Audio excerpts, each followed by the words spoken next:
All right, good morning, everybody. Happy Saturday, and welcome back to another episode of Black Mental Health Matters.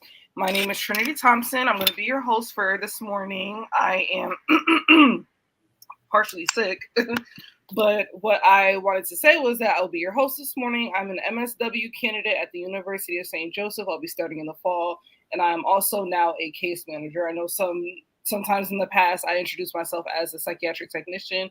I have now moved on with a new career, and I'd like to present our guest today, Carla Carlisle. She is an executive director at the Compassionate Companion, and I just want to turn, the mic over and let Carla introduce herself. So tell our viewers a little bit about who you are, your experience with mental health.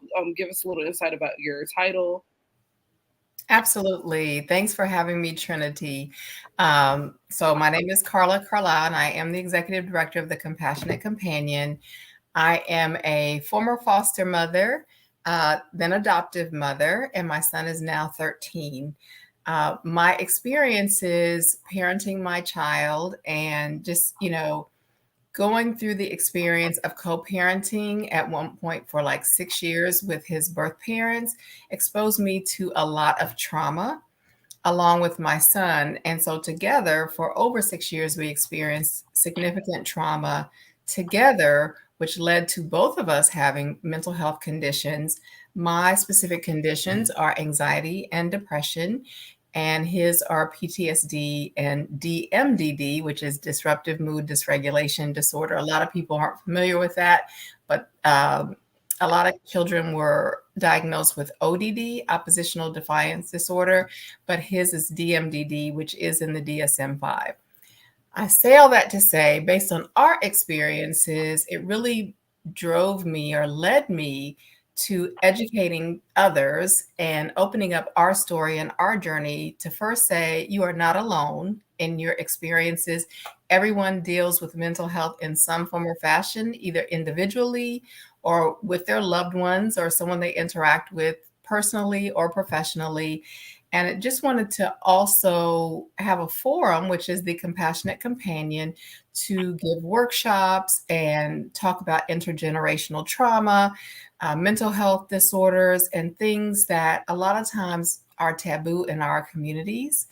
But we know that they are very critical to us feeling better. And when I talk about feeling better, I look at things holistically.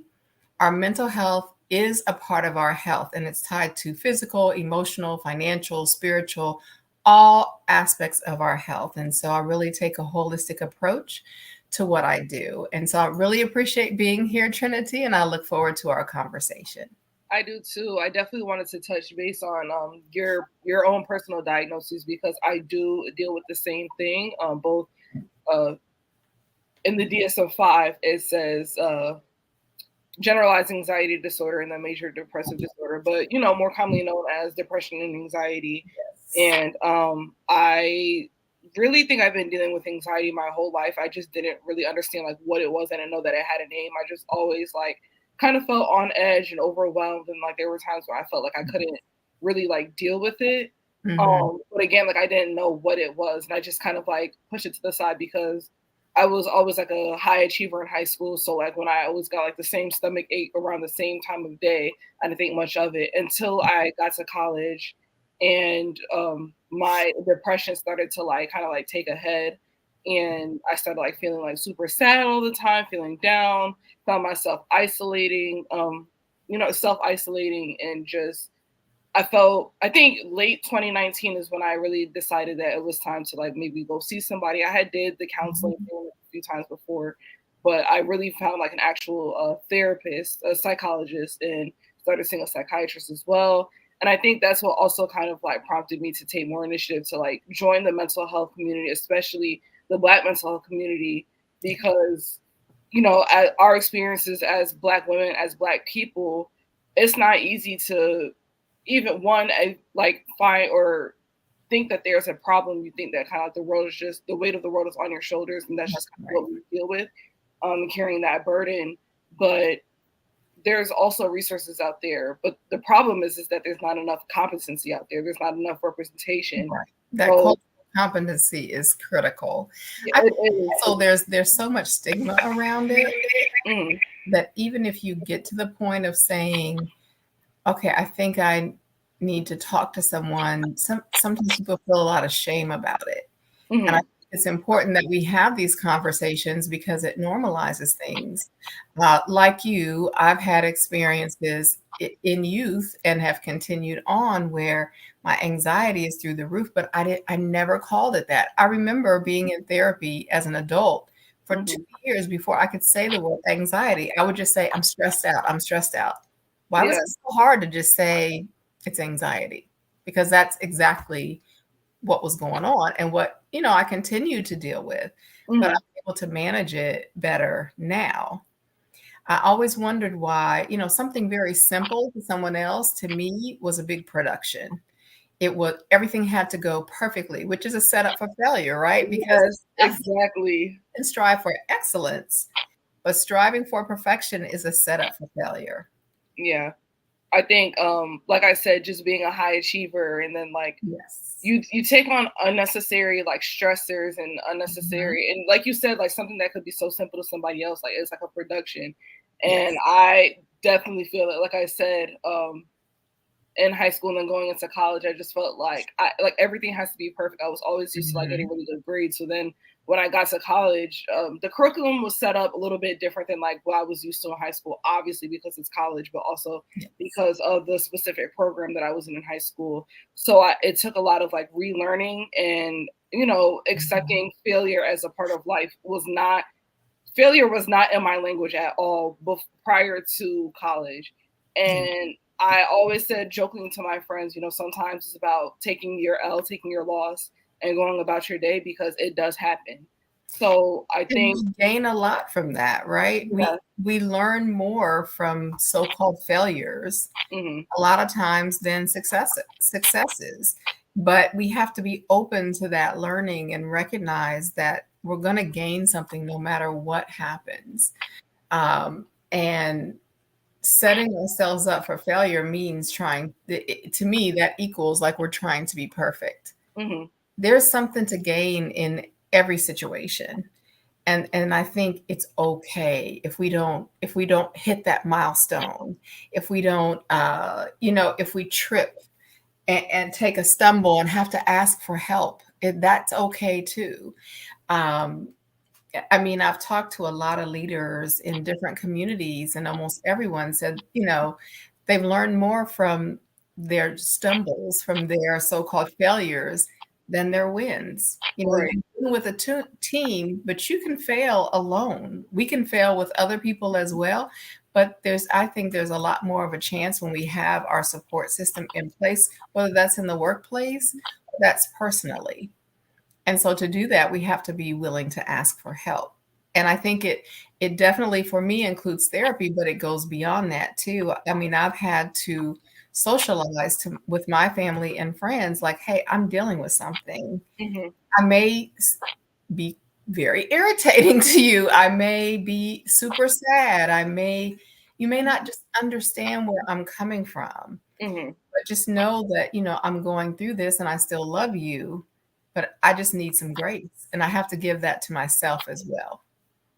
I think you are definitely hitting like the nail like straight on the head because it's everything that we're about to get into today. So I really, for our viewers, I really just thought it was important for you to kind of get a background, like a little bit of an insight as to like Carla and myself and pretty much what thousands, maybe millions of Black Americans, Black people across the our African diaspora, things that we deal with and that we might not be so comfortable and so eager to talk about and to open up about. Mhm. But today's show is really going to center around not only parenting with mental illness, so if you are the parent and you are dealing with mental health struggles, but also being a parent or a caregiver or a guardian, whatever the title that you give yourself, dealing with a child or children or caring for somebody that has mental illness. So I just wanted to explore kind of like a bunch of different perspectives and a bunch of different aspects from like the situation of being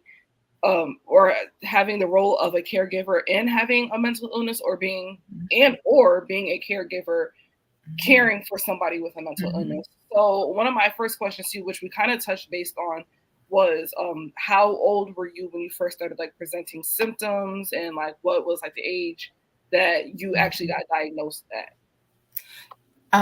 So in hindsight, I Hmm. had symptoms of definitely anxiety from a young age. I would say definitely high school, it increased in college, grad school, absolutely. And it wasn't really until I would say I've had, different rounds of therapy, right? Hmm. And every time I went through therapy as an adult, I focused on that person I was caring for or I loved and how I could cope. But I didn't take that next step. And at the time, whatever therapist I had was helping me deal with a crisis. So we didn't look at the impact on me. It really wasn't until my son came into my life when he was 10 days old and I was in my 40s that, and when I was going through therapy, like I said, my therapist said, that sounds like anxiety, Carla. And I was like, oh, I'm just stressed out. Like you're Yeah. living in hypervigilance mode and you've been doing this for 6 years.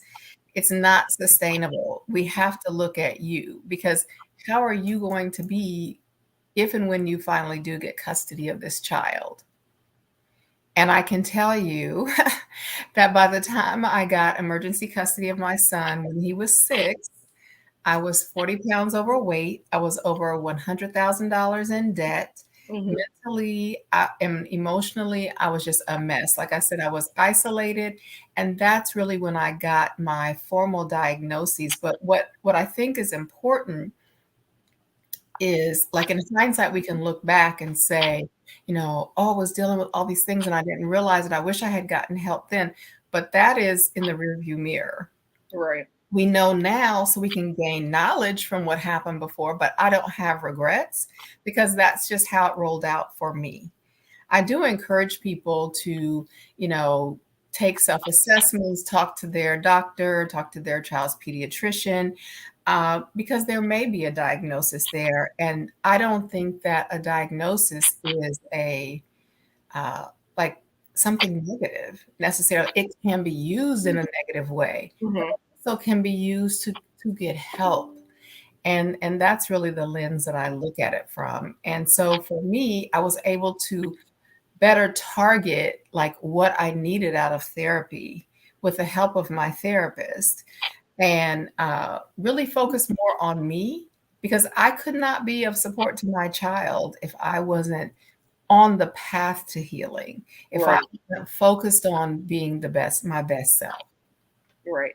No, I definitely hear that, and I appreciate you for like opening up and just like sharing that story. I think that it's especially like hard when you're younger and you don't really know what mental health looks like. It's not something that's often discussed in our community. So I think I can remember just like as early as like elementary school, I used to hate when we would get a substitute because the class would be so unruly, and I would get like headaches. I would just go to the nurse's office, like try to get picked up and go home. I hated it.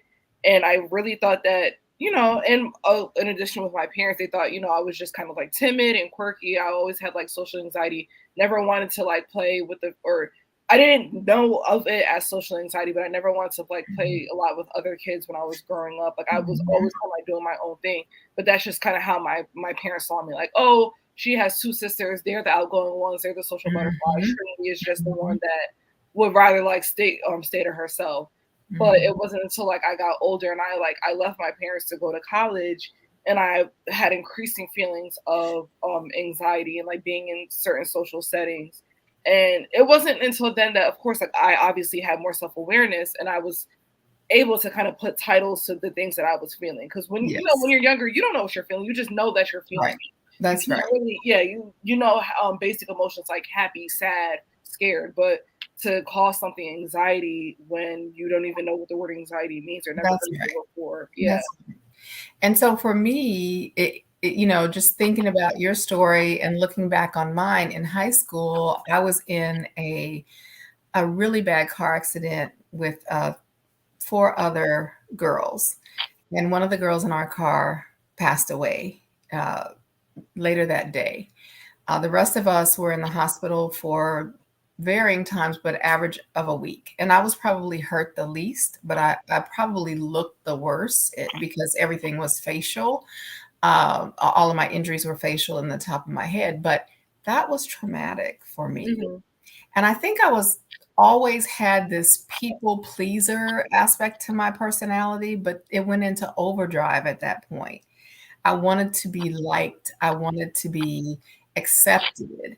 And I think it went into an unhealthy realm of me just desiring to be accepted. So my anxiety was not social anxiety because I was the extreme extrovert, but I think it was in a very unhealthy way. And it Right. was again seeking perfection when it didn't exist. And so if I felt rejected or if I felt not accepted for who I was, because I was always a little different, you know, um, it was so hurtful. And it's like, what did I do wrong? Let Yeah. me try to fix this. Let me try to fix this person because maybe they'll love me, you know? And Mm-hmm. I mean, I experienced that a lot at a young age. And when I was exposed to healthier relationships, now let me tell you, we lost my mom right before the pandemic, but my parents were married for 66 years. So I knew how to love. I did not know how to deal with what I felt was rejection. Right. It was probably a blessing, actually. It was probably not the right situation for me.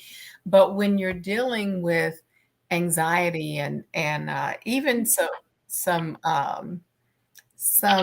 aspects of ADHD, things are amplified. Yeah. And that self-reflection, I think, becomes self-judgment. And so I can look back and see so many signs that I just didn't realize Mm-hmm. back then were tied to anxiety. And I think that's something that I've seen a lot in my family as well. My dad, he's elderly now. He deals with anxiety, and I see that in myself. I Mm-hmm. see, like, if I have to be someplace, I need to be early or on time. And that may sound very simple to somebody else who's fine with coming in 30 minutes later or something. But for me, it's like the world has ended. Yeah. If I've made a commitment, if I can't honor that commitment, I'm in 100% panic mode. But it's not like typical, like I procrastinated and I got to get it done. No, this is like I'm on fire. Like the house is on fire. Mm-hmm. It is extreme to me. And I have to manage that within myself because I see in a different way some of those things in my son. And so my son is now 13. He's dealing with hormones and everything else. Um, and his diagnoses his symptoms can be amplified because of those hormones. Just like, I think we went through some of those things as well, but we didn't have the knowledge then Right. to understand what it was, or, even what coping skills were. Mm-hmm. Talk about that when I was young at all. Right. So I want to know, since you've shared about your experiences and kind of like your coming to terms moment with your diagnoses and the way that you process how you feel, what was it like? Like, tell us a little bit about your experience, kind of opening up with your parents about it. Like, Mhm. having like those. I don't know if you had a conversation with your parents. I do remember a specific moment where like things got serious with my mental Mhm. health, Mhm. and it was an uncomfortable position for me to be in to deal with my parents because I always want them, and this is a part of my mental health journey as well, Yeah. and my fear of rejection and things like that. My biggest thing is I always want to make my parents proud, and my biggest fear is disappointing them. So Mhm. there was a time, and I'll just be open about it. There was a time where I was having dark thoughts. I was in a dark place. I was having some suicidal thoughts. Um, and I think it really scared my parents because they do come from a generation where it's not really talked about. It's kind of still taboo as far as dealing with like depression and anxiety. Mhm. And they were scared. They still loved me and everything. They wanted to know what they could do to help. Sometimes when you get to like that point in your life, it's not about what they can do because your parents can't protect you from everything. Right. But I do remember that day distinctively sitting down and talking with them about, my mental health. So tell Mhm. me a little bit about your experience, like if you did have that kind of experience with your parents. So I think mine was pretty gradual and happened in different ways, and I'll expand it to my whole family because this happened like the realization happened for me a little later in life, right? Hmm. So, and I think I still want approval from my parents, from my big sister, even from like my niece and nephew, right? Even from family members. It was interesting. I'll just share this with you kind of as a backdrop. When my marriage failed before I became a foster parent, and when I went through all that, it was interesting because my sister said, like, "You recovered so quickly." Um, Hmm. and I can't tell you exactly why that happened or how it happened, but I think that I was put in a position, or I allowed myself to be in a position where I was very unhappy, but again, I didn't know how to end an unhealthy relationship. Hmm. And so I put up with a lot until I had no choice. The circumstances were such that, the relationship had to end. And so my mom and dad have always been supportive, my family's supportive, like you really got through that, which kind of supported this superwoman thing I had going on, right? Hmm. But then became a foster mom, and when my foster son went to his birth mom, I fell apart completely. Still didn't realize there was a diagnosis there, didn't have a label to it, but I was like, this hurts so much more than my divorce. Hmm. When I started interacting frequently with my son's birth parents, I became more educated on mental illness and different types of mental health conditions because of his birth mom and the challenges that she had. A lot of that and working through with my therapist caused me to look at myself. So as I started realizing, like, hey, I do have some things going on, I need to address this. I started sharing it with my family, but in different ways. Like Hmm. you, I had some moments that were very dark, very, very dark. And I remember saying in a text to my niece, saying but not saying, I'm in a really dark place. Right. And I was like, how can I do this? I have this innocent child who's 100% dependent on me. I've got to change the way I'm thinking. Hmm. And so I didn't tell my parents that I was ever in such a dark place. But what I did do was start educating them, starting really my mom, because my dad is not he's not really a talker. He does Hmm. listen and then Yeah. he comes to his own conclusions. But yeah, but I started talking to my mom a lot more about it and then kind of sharing some things with her about me and kind of where I was. And as time has gone on, my family, I don't think there was really judgment. I just think there was a lack of understanding. It started with me. There's a lack of understanding from me. And so for me, with everything that I do, I kind of look at three tenets. I look at awareness, acceptance, and advocacy. And not only doing that for my son, I had to do it for myself as well. Hmm. And so my family has been very supportive. At first, they didn't understand even why I shared my story, but I felt called to share my story with my son. And I couldn't exactly explain it other than I wanted people to know, like, hey, you're not alone. So it really became like an organic part of me.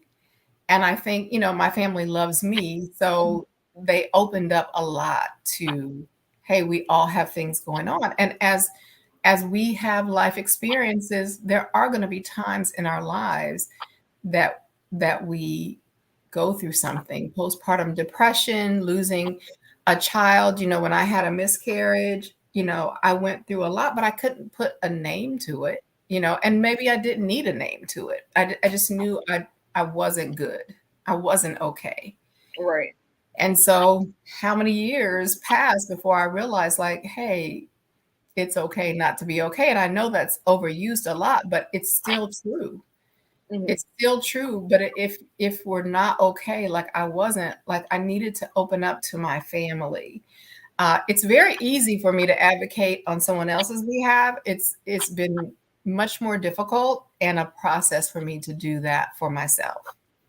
And so Yeah. I've had to learn healthy ways to feed my spirit, right? Yes, there's therapy, but also me sharing our story is healing for me. Right. I definitely I feel that on so many different levels. I really liked when you said, you know, you had like the superwoman thing going on, because Mhm. I feel like a lot of time, especially as like black women, we take on like the strong black woman narrative. And even Yes. though like I'm still young, you know, I want, and I don't know why, it's probably just embedded like within us that we want to come off as strong rather than weak, because we do Mhm. face a lot of pressures from the world. So especially, I think it was very hard opening up to like not just my parents, but like my family, as in my parents and my sisters. I Mhm. didn't want them to know. I like a part of me felt still like ashamed and embarrassed because Right. I shouldn't be going through this. Like I'm a college student. I graduated from Spelman, so like there was just like all of the pressures from like going to the number one HBCU in the country, and that was a big deal to me. And I did, the last thing that I wanted to do was fail, Mhm. and I felt essentially, I feel like at that moment I was like failing them. Even Yeah. though that experience, me being in college, like it was for me, I felt like if I don't get it together, I'm going to come back home and I'm not going to complete what I set out to do. And I felt Right. like that to me was like the epitome of failure. And I did not want that, you Mhm. know, associated with myself. And yeah, I mean there still are times when like I'll close my door. I don't want anybody to see me crying. I just kind of want to like go through the emotions by myself. But it is healthier to have somebody, you know, outside of therapy, Mhm. because you don't see your therapist, you know, 24/7, or probably like as often as you see your family. So Right. I think it Right. definitely is important to kind of break those barriers and to allow Absolutely. people that genuinely love you unconditionally to come into your space and support. Mhm. Now, that's not to say that, you know, sometimes we do need our moments by ourselves, maybe Yeah. to recollect, but at the same time, Mhm. you don't have to bottle everything up and carry this Right. entire load on your shoulders, because you do have a village. Yeah, and what I would say about that is,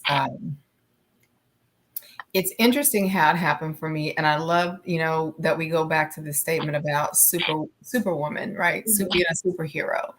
I also think that, for me, in the workplace, I was a rising leader in my Mhm. company. This is not the Compassionate Companion. This is in corporate America. I ended up getting 2 master's degrees, one from Johns Hopkins, one from the American University in Washington, D.C. And I chuckled Congratulations. when you said Spelman was the number one HBCU, because I have a lot of friends that go to A&T who may not agree with you, but I get Mhm. it. You know Because what? That's okay. HBCUs, but I was just chuckling about that. But I say all that to say that that I think the real strength is asking for help. I think the real strength is in opening up. When we hide from our problems, like people generally speaking don't hide from cancer, right? We rally around that person. We send meals. We send our love. We do cards. We check. Mhm. But we got to start doing that for someone dealing with a mental health condition. Right. Whatever that looks like, rallying around them, because that is a part of our health. And we know that our mental health does impact our physical health, right? And so for me at work, I'm, climbing the ranks, and I'm, prosperous, and I'm making good money. But inside, Mhm. what was I feeling inside? Inside, I still felt empty. Inside, still felt like I wasn't good enough. Inside, I still felt like less than. I Mhm. can have all I can show you around my office. I have all these accolades, and that's great. But the thing I couldn't do was become a mom. The thing that I couldn't do was take care of myself. And over time, with support, therapy, friends. The same person who got me into becoming a foster mom also had experiences with her parent who was dealing with mental health conditions, who had a lot of experience with mental health and mental health challenges. And she held my hand through a lot of things. I mean, we've been through ups, downs all around in our relationship, but she understood. And now we support each other, we educate each other because there's always something more to learn. But I had to be open to that, to like, hey, Carla, you're not perfect. You're never going to be perfect. Stop trying it. I have a book that says perfection is the sure cure for happiness. Mm-hmm. And it's true. Like, you cannot be perfect. So get over it. Be your best. Be your best. Right. And that's what I try to do. And I'm such a proponent. I'm such an advocate for having a strong support system and refreshing that support system when it doesn't serve you. I mean, you can still have someone in your life who you love, but if they're not supporting you in a way that's healthy or helpful, then you deal with them in a different way, but you don't have to have their support for this particular challenge, which Right. can become all consuming, right? Mm-hmm. It can take over everything. And so even with my son, I talk openly with my son about mental health conditions, about mine, about his birth moms. He recently lost his birth mom. I mean, we haven't seen her in years, but she passed away from fentanyl poisoning. Mm-hmm. I knew it was going to impact him. I didn't know how much it would impact me, but she was a part of my life for over 6 years. And without her, there would be no him. Right. How could I not feel something? But it was a total shock to me that I was mourning. How, Mm-hmm. how was I mourning someone who caused me so much pain? But I had a love for her. And I had to come to terms with that. And it's okay for me to mourn her because I did want her to heal. I did want her to get better. I wanted them to reconcile one day. And again, I would not be a mom if it wasn't for her. Right. And this was a woman who had such pain. She had 25 pregnancies, 11 births. She lost custody and her parental rights to all 11 of her children over time. What was her childhood like? You know? So I Mm-hmm. had a lot of compassion. I had to really put my pain in perspective. It was real. That pain was real and it was so hurtful. And it took me to my knees and beyond, but I still loved her. And it's okay for me to give myself permission to mourn that. It's Mm-hmm. different than mourning the loss of my mother. Right. It's still a loss. And it's okay for me to feel that and experience that. I think giving ourselves permission to experience and feel what we feel is so powerful. I think sharing our stories, if a person is willing and up to it, is powerful.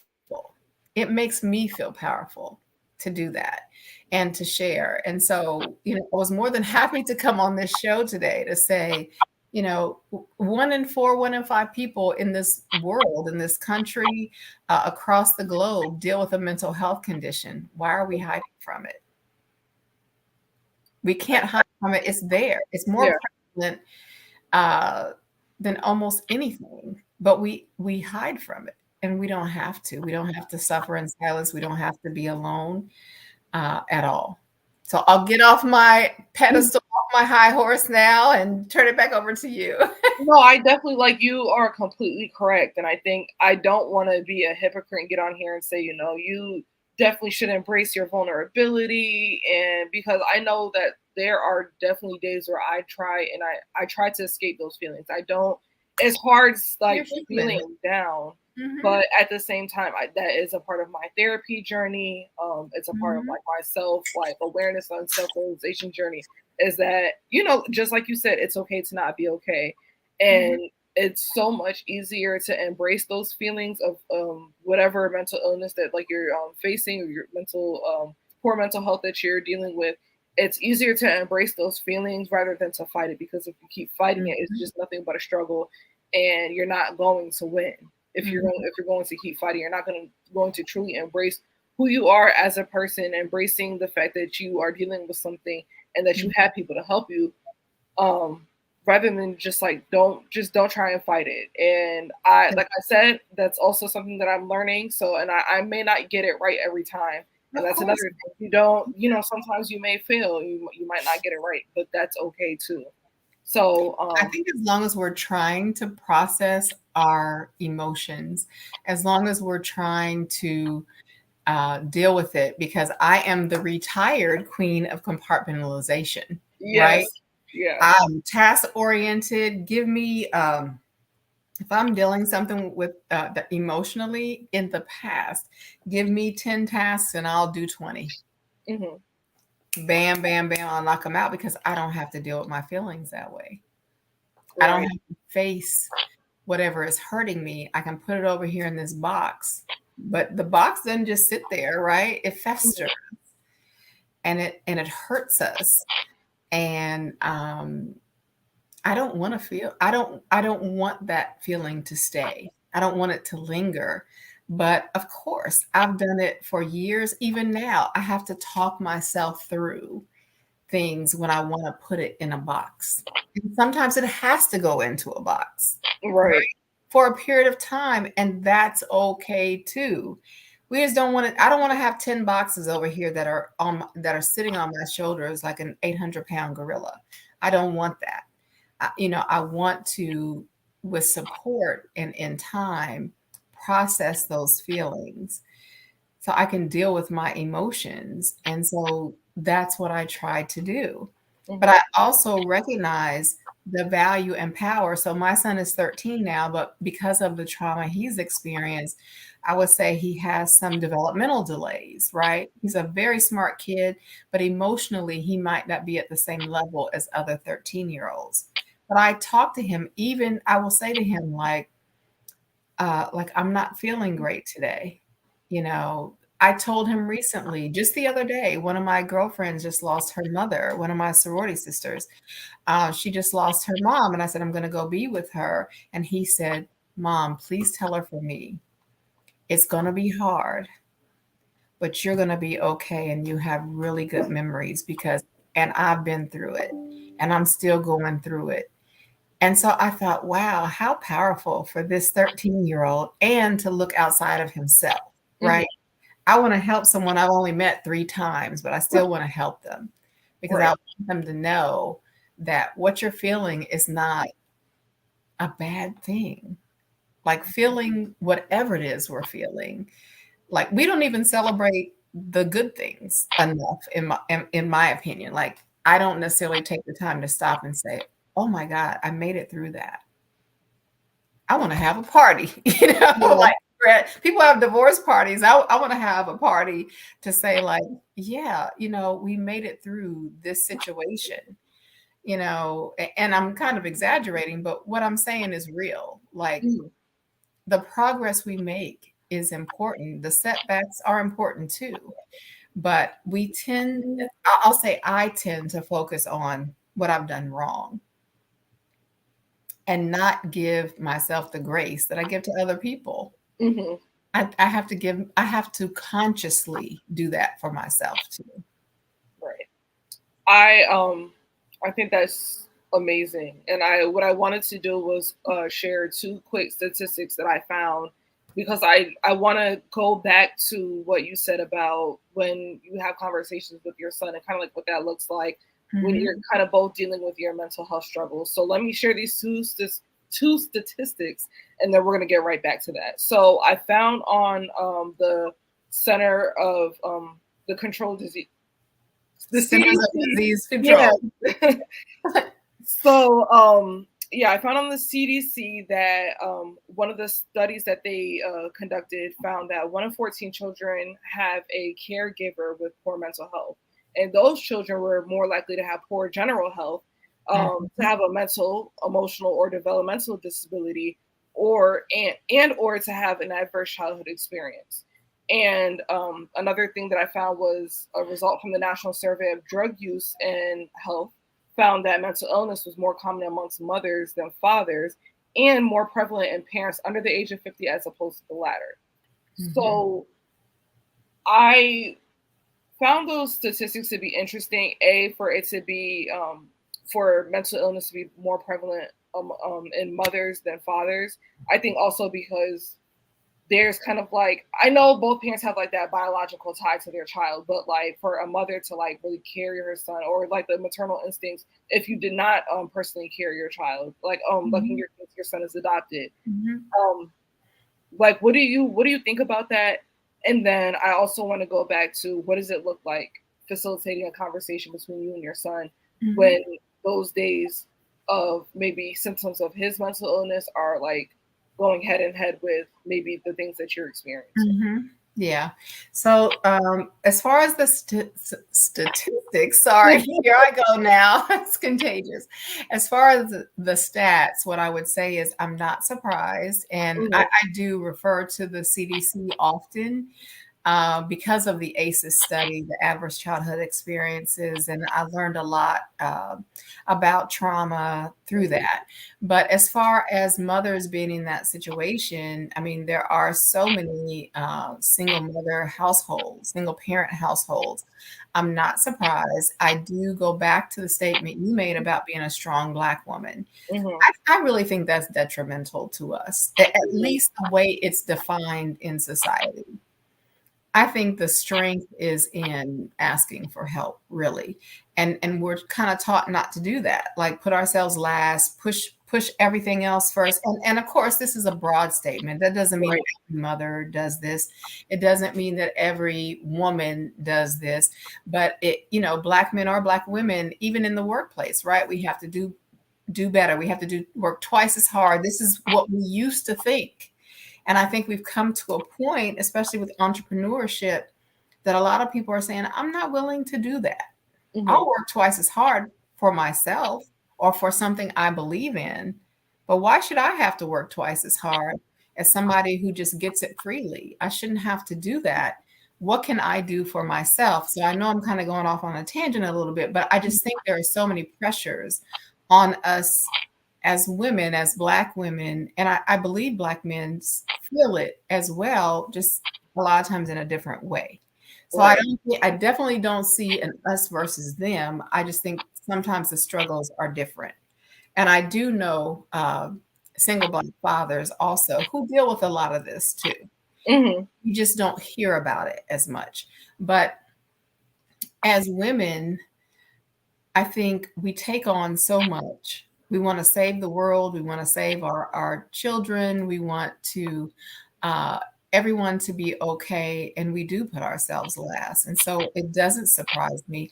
I think also we don't necessarily focus enough on things like intergenerational trauma, which have a significant impact on how we parent, on how we live our lives. Like we have the opportunity to free ourselves of, what happened before, but we have to know there are other options out there. And a lot of times, if we stay just in our tight box, we don't know about that. And again, that's why I think it's so important to get our stories out and for people to know, like, hey, I'm not the only one who suffered in silence from a situation.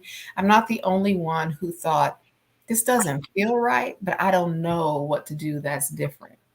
And I think you can see things on TV and you can read things, but there's a difference between that and making a connection with someone who has had traumatic experiences or who grew up in a family or in an environment where trauma was just passed down unintentionally, but that's what happened.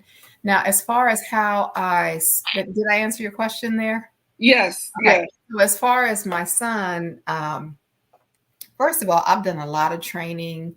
I've had a lot of education around trauma because I needed it. I didn't really understand it. I had to learn and start understanding not only my mental health challenges, but my son's as well. And so as an adult who grew up with a strong foundation, I do know how to take what I'm dealing with and just put it over here for a minute when my son is in crisis, Mm-hmm. and help him through a crisis, and help settle him down. And what I mean by that is when my son is triggered, Mm-hmm. his response can be explosive, right? It could be verbal. There were times when it was physical. What I've learned about my child through time and therapy and just experiences is physical touch means a lot to him. So I may take him, and he's a big kid, like he's over 200 pounds, like he's a big kid. And I may just touch his shoulders. I may hug him, and he may not Mm-hmm. want to hug me at first, but I know him. Like I wouldn't force someone into a hug, but I know Right. my child, and in 2 minutes, in 30 seconds, he melts into my arms because I know that he needs that touch. You Mm-hmm. know, his trauma response, fight, flight, or freeze. He might flee or he might fight. And fight has been more his norm. So I have to help him, and I've learned to help him, and then help him understand like some coping skills as he's learned in therapy. But it's one thing learning it, it's a different thing practicing it, Mm-hmm. right? So when we get into a calm space, because I've learned like you cannot correct someone like they're doing the wrong thing when they're in crisis. You just can't do that.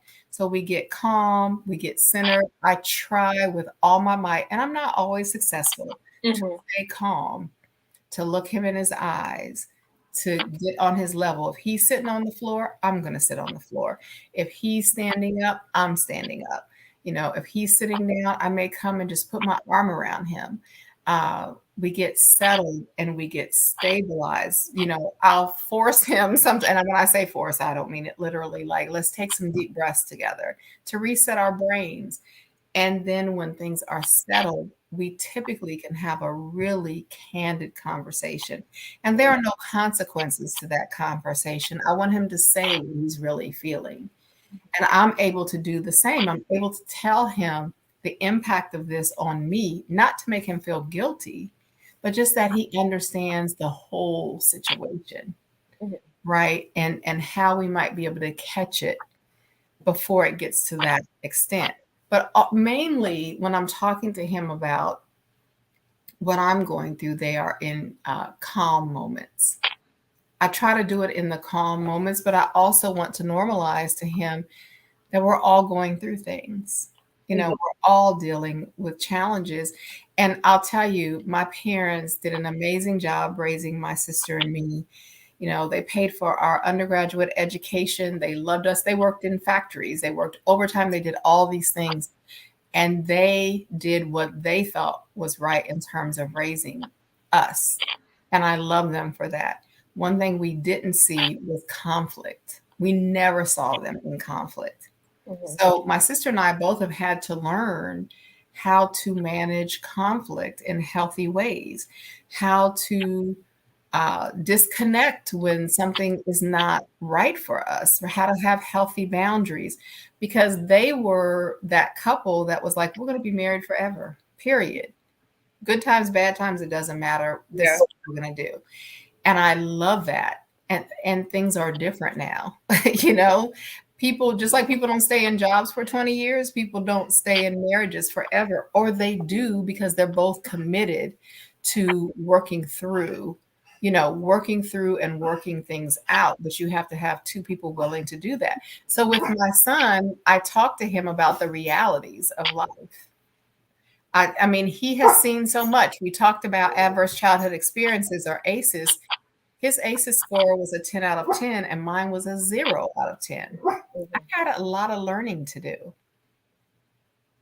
right? And so I've had to grow as a person. That's why people will say, like, he's so lucky to have you. I think we're blessed to have each other because it Yeah. changed who I am as a person. Mm-hmm. It's made me compassionate, but in healthy ways. It's made me more understanding. It's opened my eyes to so much that I didn't even know existed in this world.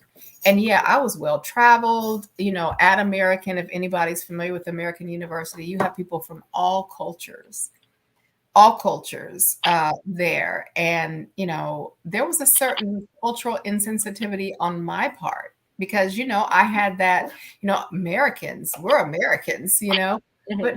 no, everybody has a story. Everybody has life situations, and we are all in learning mode. Hopefully, we're always in learning mode. And so I I share that stuff with my son. I have him go with me. Like recently, I went and talked to a group of children in an underserved community, Black African American children. And last year, they received a copy of the book my son and I did called My Big Notebook, which helps kids learn how to process their feelings in like through creative expression, like writing, coloring, drawing. And it tells some stories from my son's life. But he went with me. The kids got the book last year, right? Mhm. This year we went. And then we talked, the director of the program, Rodney McGill, he asked me to talk about entrepreneurship. Like, how did we take our mess and turn it into a message? How do we Right. take our test and turn it into a testimony? And saying to kids, like, you have talents, you have skills. And so my son did this with me, along with a really good friend of mine who experienced her own trauma as a child, who went through the foster care system in New York City, who has children dealing with mental health conditions, who's dealt with her own experiences. And so the three of us made such a great team because Mhm. we all have that feeling that we want better for others, but we've learned how to do it in ways that don't compromise our own mental health. Okay. I like that. I like that a lot. I think that I appreciate the fact that you said that you went through like a lot of training to be able to Mhm. understand yourself in the way that it's like the dynamic between you and your son. You both are Mhm. dealing with your own separate challenges. I feel like a lot of from my experience, this is not off of like any like factual information, but I think that there are a lot of times in Black communities where it's not as healthy and as simple as like having a conversation of, I'm understanding my son and my son is understanding me as a person Mhm. with these mental challenges. But instead of that, it's more so I'm dealing with my challenges. I'm going to take it out on my children. Then my children are going to take it out on me, and then it's not that kind of like harmonious like relationship. So, um, I actually think that which was going to bring me to like our closer part of the Mhm. podcast. As far as like community outreach and things like that, maybe classes that we can start to like integrate Mhm. within like our communities, because Mhm. and it's not to say, because I know that a lot of parents, not specifically like just Black parents, but I think that parents Mhm. across the charts don't really want to accept that maybe they might need some additional training, especially when Mhm. dealing with or being like a caregiver, guardian, parent, whatever, to somebody with a mental challenge, Mhm. or that they themselves might need that additional challenge to Mhm. kind of like be the best caregiver that they can be. Yes. But I feel like if we were to start implementing some of those programs, like within our communities, regardless of Mhm. socioeconomic status, because we do understand that not everybody has a luxury of like being able to like live in middle or upper classes. That's right. Um, Mhm. some people might not be able to afford it, but if we were able to, you know, like just like how they say, especially within our own community, it takes a village to raise Mhm. a child. So if Yes. we were able to like get together and give like free classes, just tips and tricks and like strategies of how to recognize the signs. Like we can Mhm. go all the way back to what we were talking about at the beginning of this episode, recognizing those signs, like maybe these are signs of anxiety in my 5, 6 year old, Yes. and being able to kind of learn from not only just like an instructor, but like from one another, like, oh, this worked for me, maybe you should try this. The power of lived experience. Yeah. And so I take my lived experience and what I've learned through therapy, working with therapists. Mhm. I do those things because I don't think it's an either or situation. I think it's Right. the power of having the two uh, work collaboratively. I think it really gives insight. And sometimes talking to a professional can feel intimidating until you run across somebody who's done it themselves and Mhm. said, like, hey, I was really struggling. Or I know another mom, or I know another dad, or I know a family member. It may not even be a parent. It doesn't have to be a parent. It can be just all of us have interacted with someone or dealing with ourselves who is struggling mentally or emotionally. It's just a fact. And we can ignore that, or we can embrace it and really try to support each other. And so, I did some basic training that's offered, I know, here in the States. I think it's international as well, like mental health first aid. And there's a program Mm-hmm. called Question, Persuade, Respond, QPR, which is, if you're dealing with someone who potentially has suicidal ideation or dealing with some type of suicide related crisis, that helps. But I think this forum, Black Mental Health Matters, is an excellent forum to have these kind of conversations, because we want people to know that you're not alone in this. Nobody is dealing with this, or doesn't have to deal with this in a vacuum. We are all dealing with challenges. And they're not just physical, they're not just financial. One thing I want to say real quick, because I know we're almost at time. I mentioned like where I was when I got like financially and all these things when I got custody of my son. My mental health impacted my financial health, my physical health. I was Mm-hmm. pre-diabetic, all these things. So if we think it's in isolation, that's wrong. Mental health isn't over here and the physical health's over there. All Right. is connected. And the more we educate people around that and help connect those dots, I think the better off we are, because we all deserve to have joy in our lives, to be healthy, to be on a path of healing. I think it's so important for us to keep sharing and have two-way conversations. It's not just, that we're talking heads, like we're out there in the community and we're listening. Yeah. I think I don't have children yet, but there are times where it crosses my mind that I'm afraid that I will go through bad postpartum depression, because I know how bad my depression gets, and I've seen it go to like darker places. But I that's something that I fear. But what I also, I will take the good with the bad. I feel as though hopefully when I get to that point where I'm ready to start having children, and I feel as though, or even just being proactive about it, not even waiting until like it gets to a point where I feel like I'm dealing with maybe postpartum depression or anything like that, setting myself up with a program, or just kind of like Yes. taking some classes, or getting involved with some community initiatives to even kind of coach myself, get really active like with my therapy. I go once a week now, but I would definitely like to like continue that once Mhm.